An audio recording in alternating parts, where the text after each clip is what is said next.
Smart મીટરનો ઝટકો 2000 ના બદલે આવ્યું ₹78,000નું વીજ બિલ.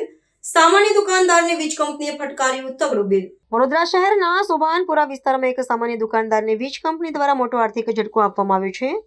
નિયમિતપણે આશરે ₹2,000નું વીજ બિલ ભરતા વેપારીને ચાલુ માસમાં અચાનક ₹78,000નું જંગી બિલ ફટકારવામાં આવતા સમગ્ર વિસ્તારમાં ચર્ચા જગાવી છે. મધ્યમ વર્ગીય પરિવાર ચલાવતા દુકાનદાર માટે આ રકમ આપ ફાટવા સમાન સાબિત થઈ છે, જેના કારણે વેપારી હાલ ભારે માનસિક તણાવ અને મૂંઝવણમાં મુકાયા છે. દુકાનદારના જણાવ્યા અનુસાર તાજેતરમાં જ તેમની દુકાને જૂના મીટરના સ્થાને નવું સ્માર્ટ મીટર લગાવવામાં આવ્યું હતું. આ નવું ટેકનોલોજી યુક્ત મીટર નખાવ્યા બાદ તરત જ વીજ વપરાશમાં અસાધારણ ઉછાળો દેખાડીને આ તગડું બિલ આપવામાં આવ્યું હોવાનો દાવો વેપારી દ્વારા કરવામાં આવ્યો છે. સામાન્ય વપરાશમાં કોઈ જ ફેરફાર ન હોવા છતાં આટલી મોટી રકમનું બિલ કેવી રીતે આવ્યું તે એક મોટો પ્રશ્ન ઉભો થયો છે. આ મામલે વેપારીએ વીજ કંપનીની કાર્યપદ્ધતિ અને સ્માર્ટ મીટરની સચોટતા સામે પણ સવાલો ઉઠાવ્યા છે. આ ઘટનાને પગલે સ્થાનિક રહીશો અને વેપારી મંડળમાં પણ રોષ જોવા મળી રહ્યો છે. પ્રભાવિત દુકાનદારે વીજ કચેરી ખાતે લેખિત રજૂઆત કરીને આ ક્ષતિ સુધારવા અને બિલની નવેસરથી તપાસ કરવા માંગ કરી છે. વીજ કંપનીના અધિકારીઓએ આ મામલે ટેકનિકલ તપાસની ખાતરી આપી છે, પરંતુ સ્માર્ટ મીટર આવ્યા બાદ અચાનક વધેલા બિલોને કારણે સામાન્ય જનતામાં ફફડાટ અને સંતોષની લાગણી પ્રવર્તી રહી છે. હેલો વડોદરા, મારું નામ અજય વાડા છે. હું પંચરત્ન બિલ્ડિંગ સુભાનપુરામાં છેલ્લા 10 વર્ષથી દુકાન ચલાવું છું અને આજે સવારે મારું જે લાઇટ બિલ આવવાનું હતું તે મેં ગૂગલમાં જનરેટ કરીને જોયું તો એમાં ₹78,000 ઉપરનું બિલ હતું, જેથી થોડું આઘાતજનક લાગ્યું. ને આમ રેગ્યુલર મારું ₹1200 થી ₹1500 2 મહિનાનું બિલ આવે છે. હવે આજે આટલું બધું બિલ જોઈ અને થોડું તો ચિંતામાં મુકાઈ ગયો અને સવારના પછી હું જીઈબીની ઓફિસે અલકાપુરીમાં પટેલ સાહેબની મુલાકાત લીધી અને એમને મને સારો રિસ્પોન્સ આપ્યો અને એને એવું સ્વીકાર્યું કે અમારા જે કર્મચારી ત્યાં રીડિંગ લખવા આવે છે તેમની ભૂલના કારણે આ બિલ જનરેટ થઈ ગયું છે.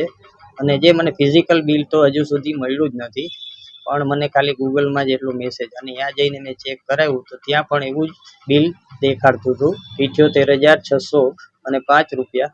તો આવું જે બિલ મને મળ્યું અને મને ટેન્શન થઈ ગયું.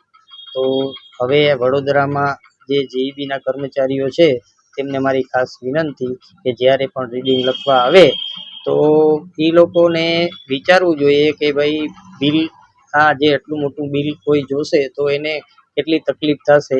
હવે અત્યારે મોંઘવારીના સમયમાં આટલું બધું અચાનક બિલ આવી જાય તો માણસ ટેન્શનમાં મુકાઈ જાય છે.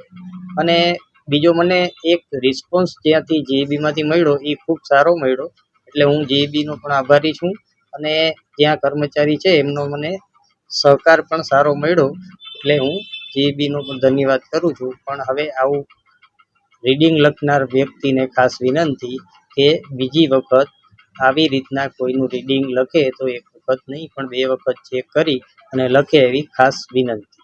ધન્યવાદ. લોકોને શું અપીલ છે?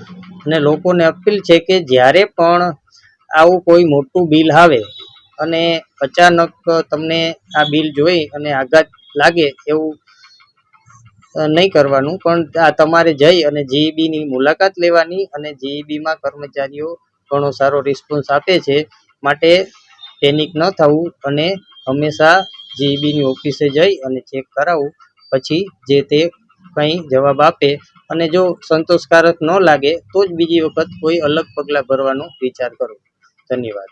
જીઈબીમાં જો તમારી ફરિયાદ સાંભળવામાં ન આવે અને એનો લોકોનો સારો રિસ્પોન્સ ન હોય તો પછી તમે બીજા પગલાં તરીકે તમે કોઈ મીડિયાનો સહારો લઈ શકો છો અને એની સામે લડત કરી શકો છો. બાકી જીઈબીનો રિસ્પોન્સ આમ જનરલ સારો જ મળે છે એવી મને આશા છે કે ભવિષ્યમાં આવું બિલ કોઈને ન આવે. Thank you.